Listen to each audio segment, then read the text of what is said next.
मंडप सजा हुआ था, लोगों की चहल पहल थी और यहाँ पर म्यूजिक सिस्टम भी बज रहा था। एक शादी संपन्न हो रही थी जहाँ पर एक लड़की की शादी एक कांस्टेबल साहब से होने वाली थी। सभी लोग बड़े खुश प्रतीत हो रहे थे, लेकिन तभी वहां पर एक महिला आती है और आने के बाद एकदम से उस शादी को रुकवा देती है और कहने लगती है कि ये मेरा पति है और इससे ये लड़की शादी नहीं कर सकती। अब इस बात को सुनते ही शादी में आए हुए कुछ लोग पूरी तरह से हैरान हो जाते हैं और उस महिला की तरफ देखने लगते हैं, लेकिन कुछ लोगों को इस महिला की सच्चाई पता थी, तो इसी वजह से वो इस बात को संभालने लगते हैं। कौन थी वह महिला और किस वजह से शादी को रोकने की कोशिश कर रही थी, पूरी सच्चाई के बारे में जानने के लिए वीडियो को अंत तक जरूर देखें। उत्तर प्रदेश के गाजियाबाद के अंदर एक लड़का रहा करता है, जिस लड़के का नाम होता है सतीश। सतीश के घर में उसके माता पिता हैं और सतीश अपने माता पिता की इकलौती संतान है, यानी कि वही है और उसके अलावा और कोई बच्चा उनका नहीं है। यहाँ पर जो सतीश के पिता होते हैं उसके पास थोड़ी बहुत पुश्तैनी जमीन भी होती है और साथ में वह घर पर कुछ पशु रखा करते हैं, जिनका पशुपालन करके दूध बेचकर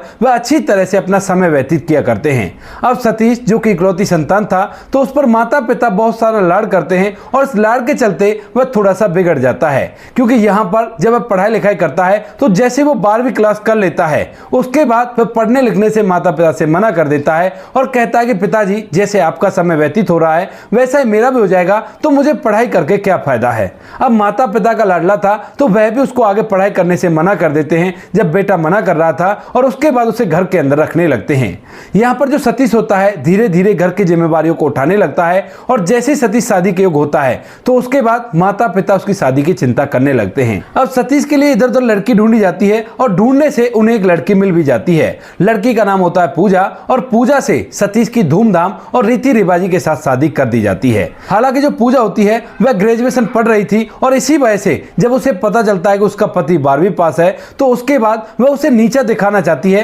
क्योंकि उसे लग रहा है कि वह कुछ ज्यादा ही पढ़ी लिखी है। वह यहां पर तो आ जाती है, लेकिन अपने आप को उन सभी में सर्वश्रेष्ठ माना करती और इसी वजह से घर के अंदर एक अलग सा माहौल क्रिएट कर देती है, यानी कि ना तो किसी से अच्छी तरह से बात करनी और ना ही किसी के साथ प्यार से व्यवहार करना, और इस तरह से वो घर के अंदर रहा करती है। अब यह बात माता पिता और सतीश को बड़ी बुरी लगती है, लेकिन यहाँ पर जो माता पिता होते हैं वह अपने बेटे को समझा देते हैं, कहते हैं कि बेटा कोई बात नहीं, नई नई शादी हुई है, कुछ दिनों में सब कुछ ठीक हो जाएगा, अभी ढलने में थोड़ा टाइम लगा करता है। इसके बाद धीरे धीरे शादी को 6 महीने बीत जाते हैं, लेकिन 6 महीने बाद तक भी जो सतीश होता है वह तो उससे प्यार करने लगा था, लेकिन यहाँ पर जो पूजा होती है वह पूरी तरह से सतीश का तिरस्कार किया करती और जब भी कभी वह अपने मायके रहा करती और सतीश उसे लेने के लिए जाया करता तो अपनी सहेलियों को बुलाकर उसका मजाक उड़वाया करती। लेकिन सतीश बड़ा ही भोला था और वह इन बातों को बिल्कुल भी सीरियस नहीं लेता है और वो सोचने लगता है कि सालियां तो इस तरह से मजाक किया ही करती हैं और कोई भी दिक्कत नहीं है। लेकिन यहाँ पर जो पूजा होती है उसके मन में कुछ और ही बात चल रही थी, और जैसे शादी को 6 महीने बीतते हैं तो उसके बाद एक दिन जो पूजा होती है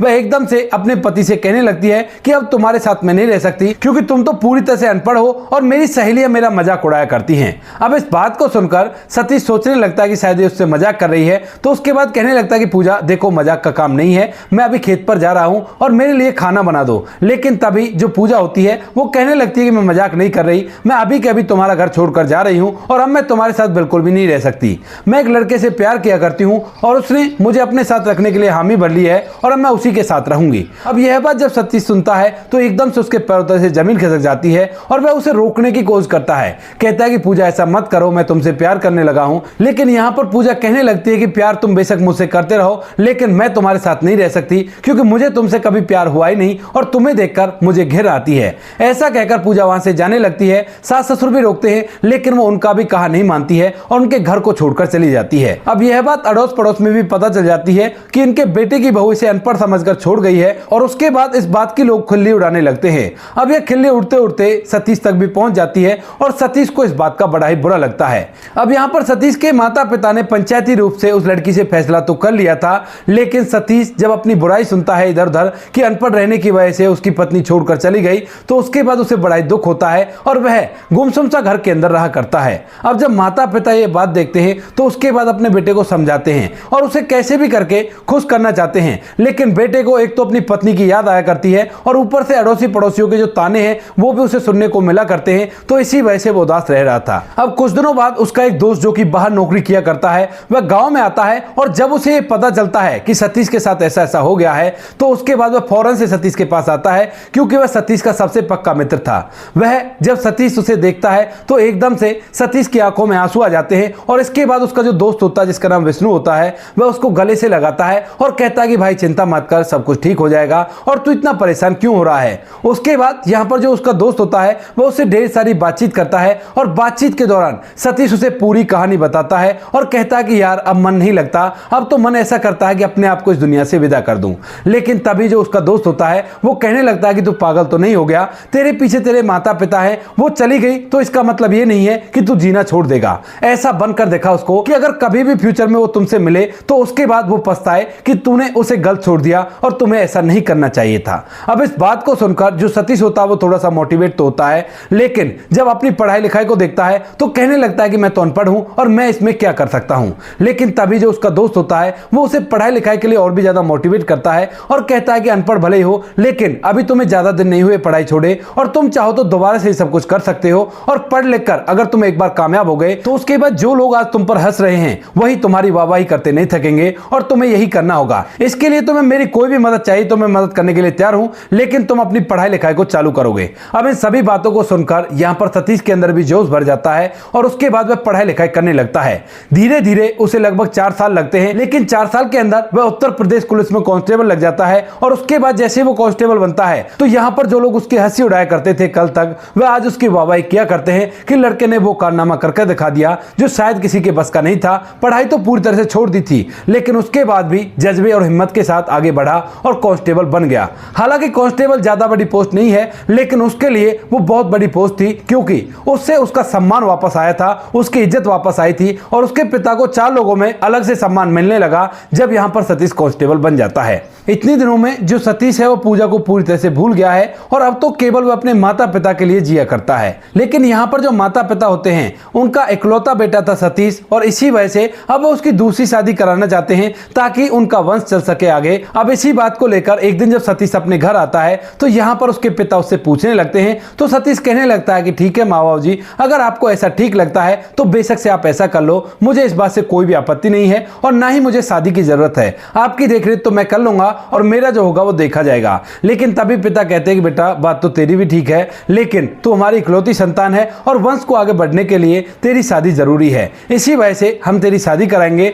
तो सतीश हामी भर लेता है और यहाँ पर माता पिता उसके लिए इधर उधर लड़की ढूंढने लगते हैं। ढूंढते ढूंढते उन्हें एक लड़की मिल भी जाती है जिसका नाम नेहा होता है और उसका घर परिवार काफी अच्छा था। और यहाँ पर नेहा के घर वाले जब ये बात सुनते हैं कि लड़का कांस्टेबल है तो वह भी खुशी खुशी अपनी बेटी की शादी उससे कराने के लिए तैयार हो जाते हैं और उसके बाद एक निश्चित मुहूर्त निकालकर उन दोनों की शादी तय कर दी जाती है। शादी तय हो गई थी और दोनों परिवार शादी की तैयारियों में जुट जाते हैं और धीरे धीरे शादी का समय भी नजदीक आ जाता है। अब जिस दिन शादी होती है उस दिन सतीश दोबारा से बारात लेकर उस जगह जाता है जहां पर उसकी शादी होने वाली है और सभी लोग बड़े खुश थे, बाराती नाच रहे थे और वहां पर उनका अच्छे से स्वागत का प्रोग्राम किया जाता है। लेकिन वहां पर जाने के बाद जैसे शादी के अंदर मंडप पर जाकर सतीश बैठता है और दुल्हन को बुलाया जाता है तो उसी दौरान वहां पर पूजा आ जाती है और आने के बाद एकदम से इस प्रोग्राम को रोक देती है और कहने लगती है कि ये मेरा पति है और ये दूसरी शादी नहीं कर सकता, तुम लोग ऐसा बिल्कुल भी नहीं कर सकते। अब यहां पर जो नेहा होती है उसको बताया नहीं गया था कि सतीश की पहले शादी हो चुकी है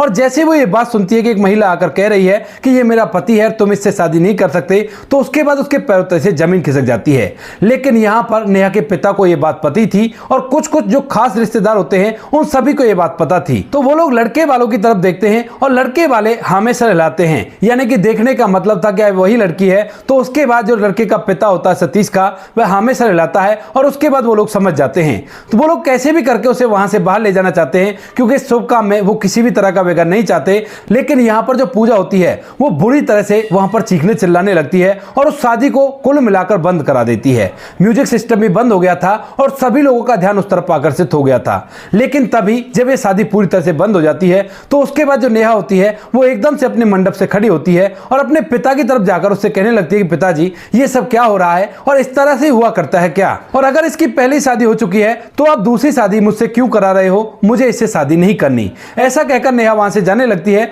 लेकिन तभी जो सतीश होता है वह एकदम से नेहा को रोकता है और रोकने के बाद उसे पूरी कहानी बताने लगता है। वह बताता है कि इस तरह से मेरी इससे शादी हो गई थी, लेकिन ये मुझे अनपढ़ कहकर 6 महीने बाद ही मुझे छोड़कर चली गई और उसके बाद हमने पंचायती रूप से इससे फैसला भी कर लिया था। लेकिन ना जाने इसे ऐसा क्या हुआ जो ये यहाँ पर आ गई और तुम कैसी भी फिक्र मत करो, इससे मैं अलग हो चुका हूं और मैं तुमसे बहुत ज्यादा प्यार करूंगा। अब उसके बाद जो नेहा होती है वह तो रुक जाती है। लेकिन यहाँ पर सतीश के सामने एक सवाल खड़ा हुआ था कि जब पूजा अपने प्रेमी के साथ रह रही थी तो यहाँ पर क्या कर रही है। इसी बात को सोचकर जो सतीश होता है वह पूजा के सामने जाकर खड़ा हो जाता है और उससे कहने लगता है कि देखो, यहाँ पर तमाशा मत करो और यहाँ से चली जाओ, मेरी जिंदगी को बर्बाद मत करो, क्योंकि पहले तुम काफी मेरी जिंदगी को बर्बाद कर चुकी हो। अब इसके बाद जो पूजा होती है एकदम से अपनी आंखों में आंसू ले आती है और सतीश के पैर पकड़कर रो रो कर उससे माफी मांगने लगती है। कहती है कि सतीश, मुझे माफ कर दो, मुझसे बहुत बड़ी गलती हो गई और मुझे अपना लो, मुझे अपने साथ रख लो, क्योंकि मेरी जिंदगी पूरी तरह से बर्बाद हो गई है। अब इस बात को सुनकर सतीश और सतीश के जो माता पिता होते हैं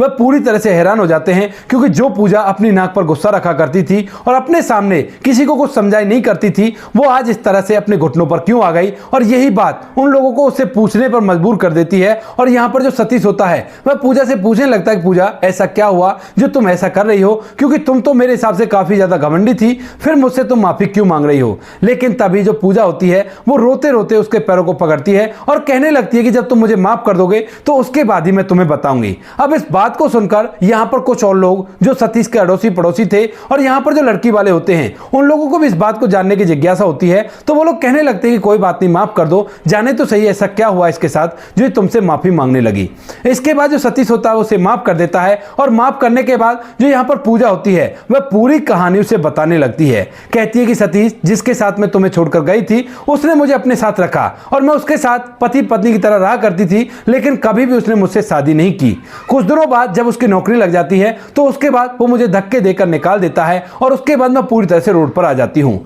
अब यहाँ पर जो मेरे माता पिता होते हैं उन लोगों ने भी मुझे ठुकरा दिया था और मैं उनके पास भी नहीं जा सकती थी। मैं इधर उधर भटकती रही और कई बार मैंने सोचा कि तुमसे माफी मांग लूं, लेकिन तुम्हारे सामने आने की मुझसे हिम्मत नहीं हुई और इसी तरह से समय बीतता रहा। एक बार मैंने हिम्मत करके तुम्हारे गांव में भी गई थी, लेकिन वहां पर मुझे पता चला कि तुम कांस्टेबल बन गए हो और उसके बाद फिर से मेरी पूरी हिम्मत टूट गई, क्योंकि अब तुम बहुत कुछ थे, उस टाइम पर तुम कुछ भी नहीं थे। इसके बाद मैं वापस आ जाती हूँ, लेकिन जैसे मुझे ये पता चला कि तुम शादी करने वाले हो तो उसके बाद मुझसे नहीं रहा गया और मैं तुमसे माफी मांगने के लिए चली आई। अगर तुम मुझे माफ करके अपने साथ रख लोगे तो बहुत ही अच्छा होगा, क्योंकि मेरा जीवन पूरी तरह से बर्बाद हो गया है। ऐसा कहते हुए फूट फूट कर रोने लगती है, लेकिन जो सतीश होता है वह उससे साफ साफ मना कर देता है। कहता है कि पूजा, देखो, तुमने जो मेरी जिंदगी बर्बाद की थी वो बर्बाद तुम कर चुकी हो, अब मैं तुम्हें अपनी जिंदगी में बिल्कुल भी इंटरफेयर नहीं करने दे सकता। अब इस लड़की से मेरी शादी हो रही है और ये मेरे माता पिता की पसंद है, इसी के साथ मैं अपने जीवन को व्यतीत करूंगा और तुम्हें बीच में पड़ने की कोई भी जरूरत नहीं है। ऐसा कहकर जो सतीश होता है उसे वहां से जाने के लिए कह देता है और यहाँ पर पूजा की आंखों में आंसू थे,